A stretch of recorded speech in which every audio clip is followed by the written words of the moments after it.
Bonsoir à tous, aujourd'hui je vous retrouve pour une nouvelle sélection sous le sapin, mais une sélection estampillée 007. Et oui, c'est bien de James Bond que je vais vous parler aujourd'hui. Alors je vais commencer par 3 livres parus tous les 3 aux éditions de L'Opportun, une maison d'édition que vous connaissez puisque je vous présente régulièrement leurs ouvrages. Alors dans cette maison d'édition, on a un spécialiste de James Bond qui s'appelle Stéphane Garnier. Et Stéphane Garnier a déjà publié il y a quelques temps Espion, petit et grand secret, un petit livre dans la même veine que les 350 anecdotes Star Wars qui permettent de découvrir plein de choses concernant le monde des agents secrets, alors qu'ils soient fictifs ou réels.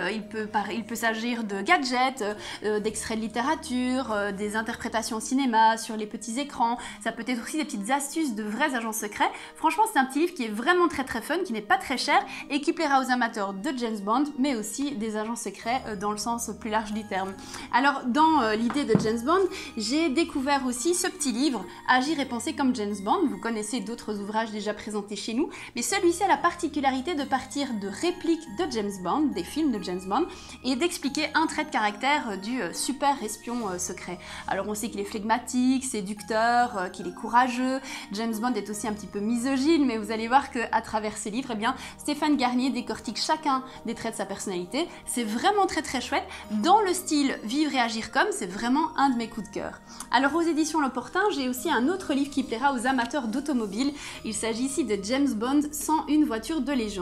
Alors ce livre il est super chouette dans le sens où son apparat est déjà particulier et puis parce que chacune des fiches nous présente une voiture qui est issue du monde de James Bond avec ses caractéristiques automobiles, donc les vraies caractéristiques automobiles, une petite contextualisation du film dans lequel on a vu la voiture. Alors moi je me doutais pas qu'il y avait autant de véhicules parce qu'on imagine toujours les belles Bentley, les belles voitures de James, mais en fait il y en a énormément et je peux vous dire que ce petit livre plaira à mon avis au papa ou au mari. C'est un petit livre vraiment très chouette et tous les fans de James Bond vont s'y retrouver aussi.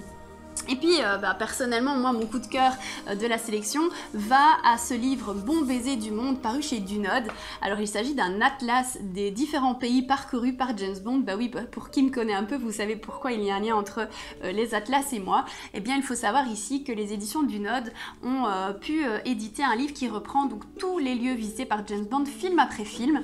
Alors ça peut être juste une traversée, ça peut être un pays dans lequel il est resté longuement. Enfin vraiment c'est un très chouette livre qui sent encore très bon et que j'aime parcourir comme ça au gré de mes envies. Ça donne des idées de voyage et ça reste bien évidemment en raccord avec l'univers de Ian Fleming.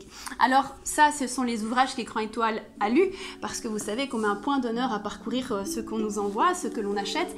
Il y a plein d'autres livres qui sont parus sur la thématique et que je n'ai pas parcouru. Il y a par exemple un livre qui s'intitule Les 8 visages de James Bond qui est déjà paru au mois de novembre aux éditions de l'Histoire. Alors c'est un livre qui a l'air très intéressant et qui permet de voir qui sont les acteurs qui ont tourné dans James Bond, quels ont été leurs apports, leurs approches du personnage. Alors il peut s'agir des 6 grands comédiens de cinéma, mais aussi de David Niven par exemple, qui a tourné pour la télévision. Enfin bref, c'est un livre que j'ai envie de parcourir à l'occasion et découvrir un petit peu les différentes facettes de ce 007.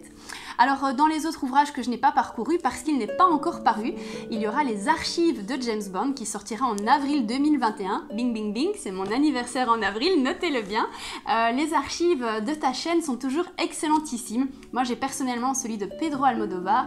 Alors ce sont des ouvrages qui coûtent un peu cher, une centaine d'euros, mais qui parcourent vraiment l'univers qui est mis en avant avec des qualités d'image et de texte vraiment spécifiques aux thématiques exploitées. Enfin, je recommande vraiment ce livre, il vaut véritablement son coup, je vous en parlerai peut-être plus tard, qui sait. Et puis on ne peut pas parler de James Bond sans parler des films James Bond.